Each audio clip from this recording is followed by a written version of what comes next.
저희 한국건강관리협회는 1964년 전 국민의 90%가 기생충 감염률을 보이던 시절에 국가 기생충 관리를 위해 한국기생충박멸협회로 시작되었습니다. 2020년 현재 대한민국의 기생충 감염률은 약 3%대를 유지하고 있으며 이러한 결과는 전 세계적으로 전무후무한 성과로 기록되어 중국, 북한, 동남아, 아프리카 등 10여 개 국가의 기생충 관리를 위한 국제협력 사업을 실시하고 있습니다.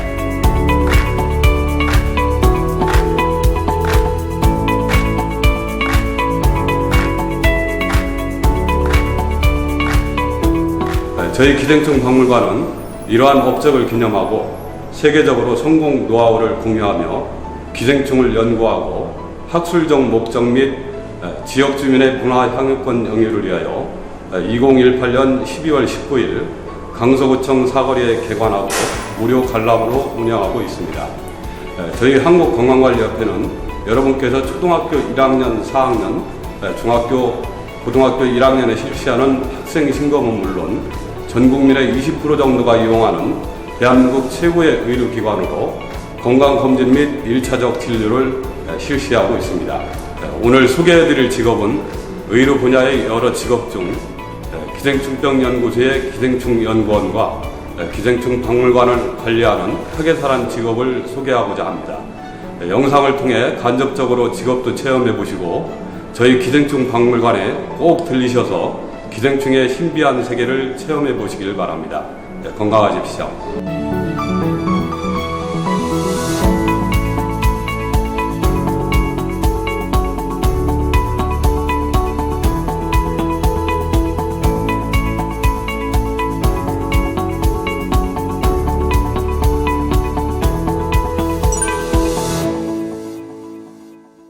아마 연구자 하면 다들 생각하는 게 골방에 박혀서 현미경만 들여다보거나 논문에 파묻혀서 지낸다라고 생각하시기 쉬울 텐데 기생충학자는 그런 연구자들과 또 다른 어떤 활동을 할 수 있는 기회들이 많이 있습니다.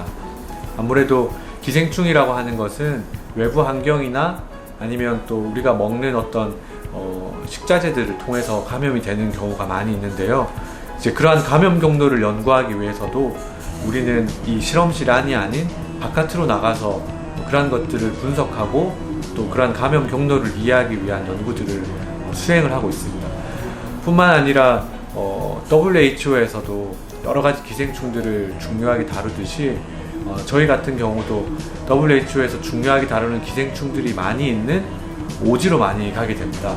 아프리카나 동남아나 이제 그러한 지역에 기생충이 많이 있는 지역, 그리고 그 기생충으로 많은 사람들이 아파하고 있는 지역에 가서 그 기생충이 얼마나 감염되어 있는지 조사하고 또 그 기생충을 관리하기 위한 어떤 연구들을 계속 수행하고 있는데요.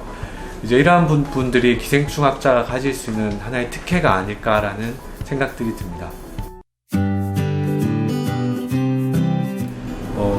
제가 근무하는 기생충병 연구소에서는 주로 기생충과 관련된 일들을 많이 하고 있습니다.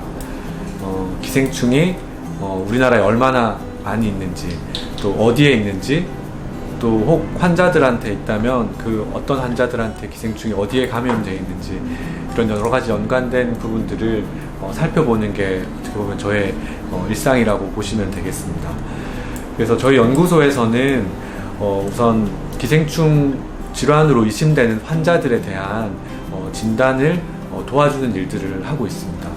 사실 우리나라의 대학병원에서도 기생충에 걸려서 그 외래 환자로 오시는 분들이 많이 있지만 실제로 그 많은 분들이 어떤 기생충에 감염됐는지 진단하기가 참으로 어려움이 많이 있습니다. 그만큼 이제 전문 인력들이 많이 없어서인데 이제 그러한 부분들을 저희 연구소에서 환자들의 검체를 받아서 여러 가지 기생충 검사를 수행을 하고 있고 이러한 검사 결과들을 이제 의사 선생님께 전달해드려서 그 환자를 이제 치료하는 데 도움을 드리는 일 또한 아주 중요한 일 중에 하나라고 보시면 됩니다. 그리고 최근에 많은 일반인들도 그 코로나 사태로 인해서 코로나가 우리나라에 얼마나 많이 발생이 됐는지 다른 나라에는 어떤 상황인지 살펴보듯이 저 같은 경우에는 이제 어떤 기생충들이 전 세계적으로 혹은 국내 얼마나 많이 발생되고 있는지, 또 새로운 기생충이 또 보고가 된 사례가 있는지 그러한 것들을 살펴보는 일을 또 하고 있습니다. 뿐만 아니라 그 식약처와 질병관리본부와 같은 국가기관과 함께 우리나라에 위협이 될 수 있는 기생충들에 대해서 사전 조사를 하거나 혹은 그러한 기생충들을 검사할 수 있는 진단법들을 개발하는 일 또한 저희들의 중요한 임무라고 생각됩니다.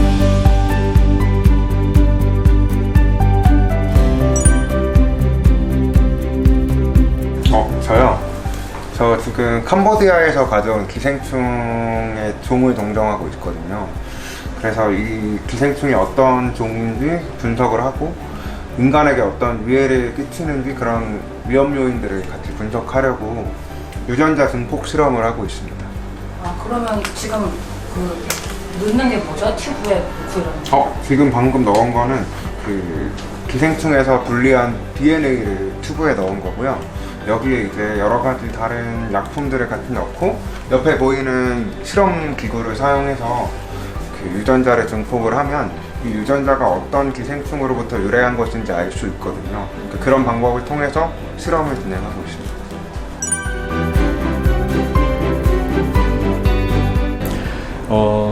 기생충은 잘 아시겠지만 여러 생명체들 가운데 한 분류에 속한다고 보시면 됩니다.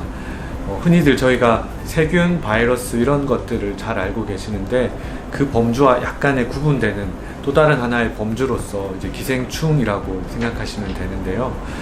사실 사람들이 기생충 하면 그 기다란 그 애벌레 같은 것들이 기생충이다라고 생각하시는 경우가 되게 많으실 텐데 실제로 그렇게 길다란 어떤 기생충들도 있지만 눈에 보이지 않는 그 말라리아와 같은 것들도 이제 기생충의 일부입니다.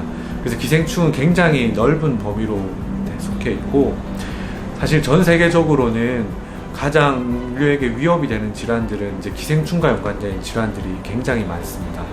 그렇기 때문에 WHO와 같은 그런 보건기구에서는 다른 질환들보다도 기생충에 대해서 더 많은 관심을 가지고 있고 또 그러한 기생충을 박멸하기 위한 많은 사업들을 진행하고 있는 것도 그러한 이유 때문입니다.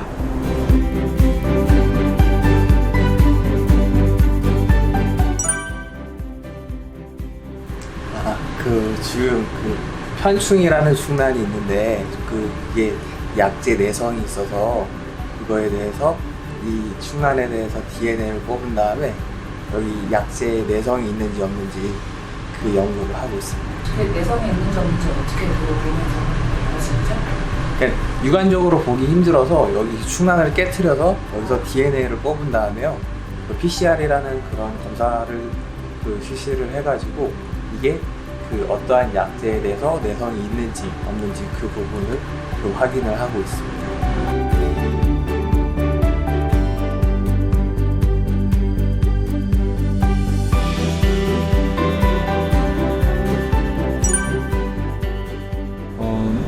제가 대학교 다닐 때 전공했던 분야가 생명공학 분야인데요. 그때 이제 면역학이라는 수업을 들으면서 이제 기생충이라는 걸 처음 접하게 됐습니다. 그 기생충은 다른 병원체와는 다르게 굉장히 인간의 면역 시스템을 이렇게 회피하는 굉장히 신기한 어떤 기전들을 많이 가지고 있는 것을 공부를 하면서 찾았었는데요. 그게 굉장히 흥미로웠었습니다. 그러던 찰나에 사실 WHO와 같은 그런 국제기구에서 일해보고 싶다 이런 마음들도 있었는데 WHO에서 중요하게 다루는 것들이 바로 기생충이라는 것을 알게 됐고 또 그 가운데서 말라리아라는 질환이 인류의 가장 치명적이고 위협이 되는 기생충 질환이라는 것을 알게 돼서 그러면 저는 이 다음에 제가 공부한 것들을 통해서 말라리아 백신을 개발하는데 한번 도전을 해보면 어떨까라는 생각으로 처음 이제 기생충학을 접하게 됐고 이제 기생충학을 연구할 수 있는 이제 의과대학으로 진학을 하게 된 겁니다. 저희가 그 국제협력 사업으로 수행하고 있는 것 중에 한 곳이 바로 탄자니아입니다. 그 탄자니아 빅토리아 호수에 있는 자그마한 호메 섬이라는 곳에 저희가 방문을 해서 이제 기생충 감염률도 조사를 하고 또 치료약을 주고 오고 있는데요. 저희가 한국에서 그 코메 섬까지 가는데 장작 25시간 정도가 소요가 됩니다. 그 긴 시간 동안 저희가 가서 저희가 머무는 숙소는 굉장히 열악합니다. 하룻밤에 한 7,000원 정도만 주면 묵을 수 있다고 생각하시면 얼마나 그 환경이 열악한지 잘 아실 수 있을 텐데요. 근데 하지만 그 열악한 환경에서도 그 해맑게 웃고 있는 아이들을 보면 참으로 저희도 힐링이 되고, 또 함께 모시고 갔던 저희 다른 기생충 학자 원로분들 70세, 65세 이렇게 되시는 분들도 정말 힘든 내색하지 않고 그곳에 가서 기생충 조사를 하고 또 기생충 약을 주고 하는 일들을 굉장히 보람되게 했었던 기억들이 있습니다. 참 어떤 면에서는 힘든 부분들인데 또 역으로 생각해보면 참으로 보람됐던 일이 아닌가라는 생각이 됩니다. 그리고 사상충이라는 기생충이 있는데요. 사상충이라는 기생충은 굉장히 특이하게 우리 혈중 내에 밤 시간이 되어야 밖으로 나와요. 그 이유는 우리가 밤에 잠잘 때 모기한테 잘 물리잖아요. 그래서 사상충은 우리가 잠자는 시간에 나와서 모기를 통해서 다른 곳으로 가기 용이할 수 있도록 밤 시간에 주로 출현을 합니다. 그렇기 때문에 환자분의 피를 뽑아서 사상충 검사를 하기 위해서는 이제 밤에 모시고 와서 검사를 해야 돼요. 그래서 환자분을 12시에 연구실로 오라고 해서 피를 뽑아서 검사했던 적이 있는데, 참 이러한 검사들이 어떻게 보면 참 재밌는 에피소드로 남는 검사 중에 하나라고 생각됩니다. 그리고 한 분이 또 생각이 나는 분이 계신데, 그분 같은 경우는 우리가 흔히 먹는 연어를 날로 먹어서 이제 기생충에 걸리신 분이세요. 그분의 이제 연어를 먹고 한참 있다가 그분이 이제 속옷에 요 조그만한 이런 편절이라는 조각들이 나타나기 시작을 하면서 불안해지시게 돼가지고 서울대 병원에 이렇게 내원을 하시게 되셨어요. 그래서 이 편절이 뭐냐라고 했을 때 저희가 조사를 해보니까 이제 조충류 중에 하나에 감염이 됐던 거더라고요.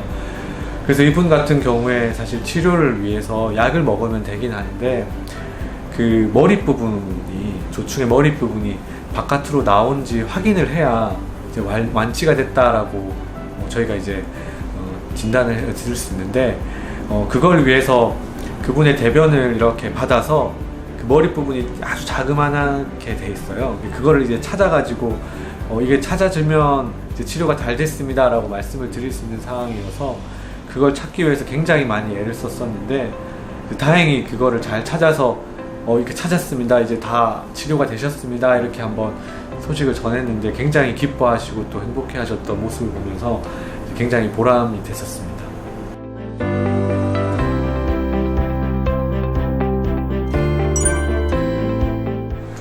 보람이요? 일단 저희가 기존에 본인의 연구뿐만이 아니라 1년에 2번 정도 기생충 학자라는 프로그램을 하고 있습니다.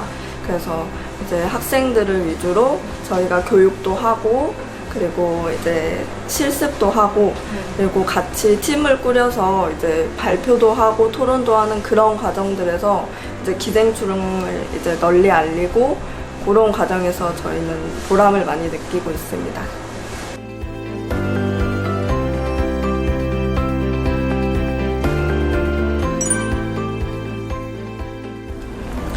아마 이걸 보고 있는 이제 중고등학생 친구들 같은 경우에 아마 컴퓨터 게임을 되게 좋아할 것 같아요. 근데 저 같은 경우에도 중학교 2학년 때 삼국지라는 게임이 있었는데, 여름방학을 정말 삼국지라는 그 게임 하나로만 보낸 적이 있습니다.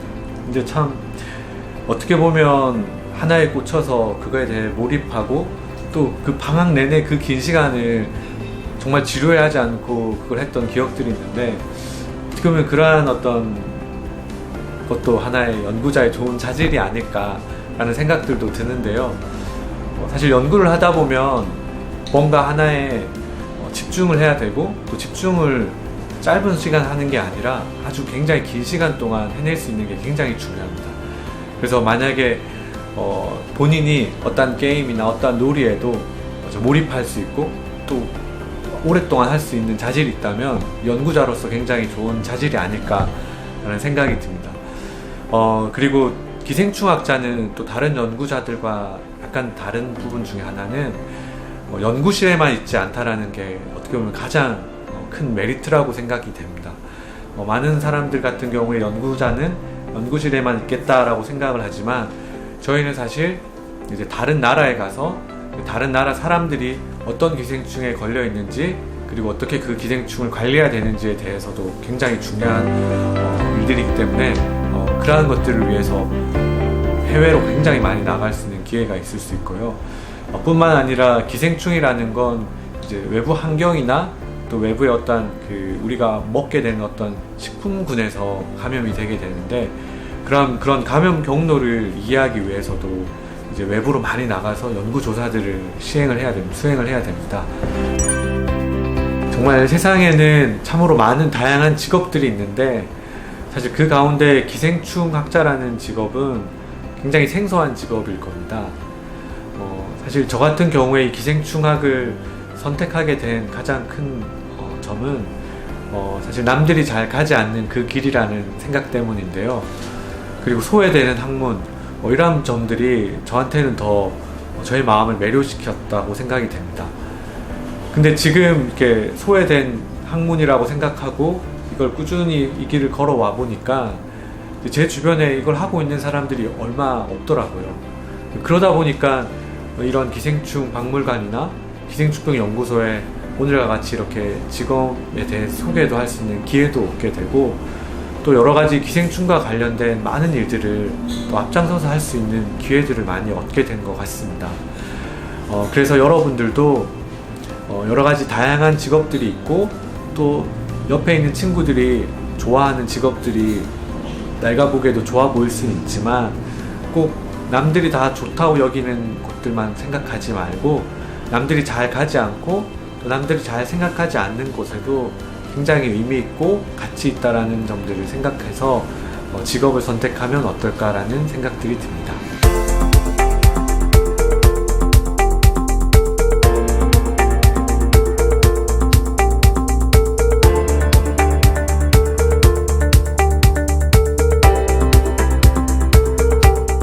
안녕하세요. 저는 한국건강관리협회 기생충박물관의 학예사로 있는 류재인이라고 합니다. 반갑습니다. 학예사라는 직업은 큐레이터라고도 하는데요.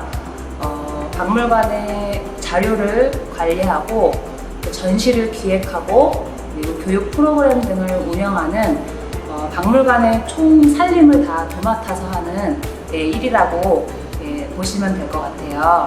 저는 기생충 박물관에서 가장 기본이 되는 표본들 관리를 하고 그리고 기획 전시 그리고 상설 전시를 기획하고 그리고 교육 프로그램 등을 다양하게 구성해서 시민분들께 좋은 프로그램을 제공하는 그런 역할을 담당하고 있습니다.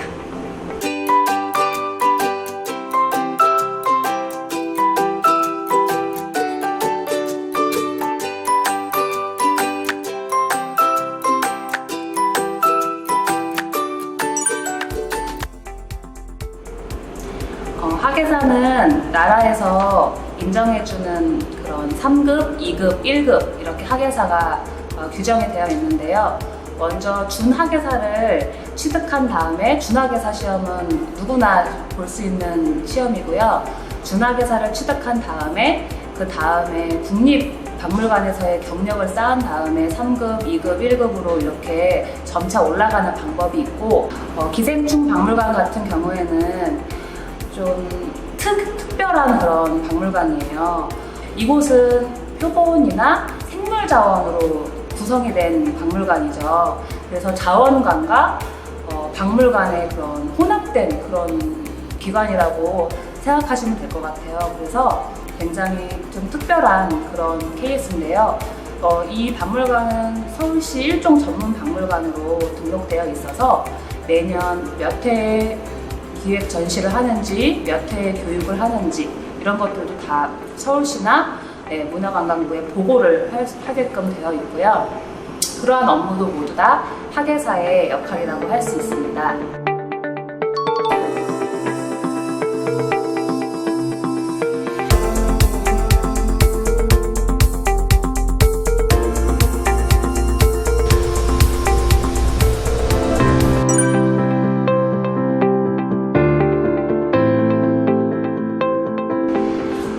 그래서 학예사의 특별한 점이라면 내가 의학박물관에서 일하고 있다, 그리고 아니면 뭐 기생충 박물관에서 일하고 있다 하면 내 전공 분야가 아니더라도 그 분야에 대해서 끊임없이 공부를 해야 돼요.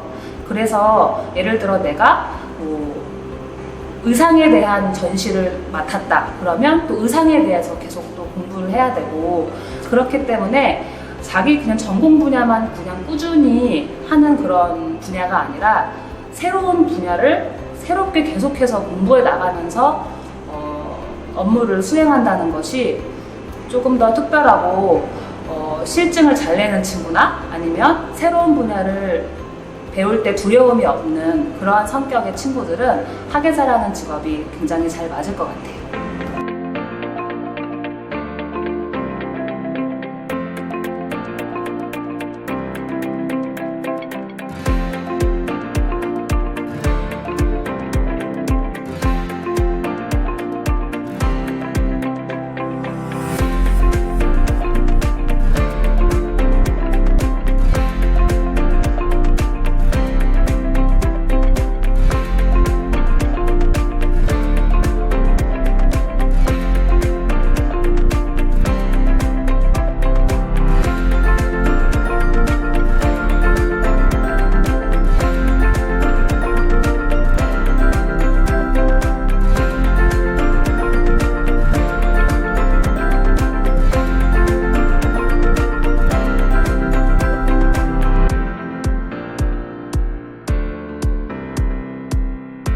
한국건강관리협회의 기생충병 연구소와 기생충 박물관이 여러분의 꿈을 응원합니다.